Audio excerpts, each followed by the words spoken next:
ছেলে আমার মস্ত মানুষ, মস্ত অফিসার, মস্ত ফ্ল্যাটে যায় না দেখা এপার ওপার।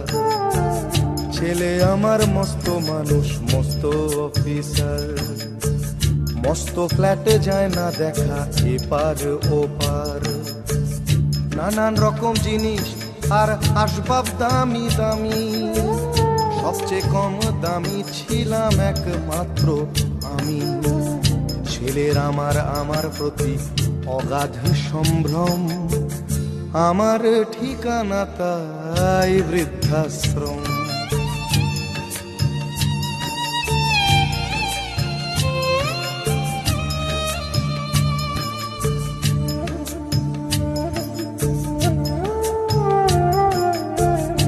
আমার ব্যবহারের সেই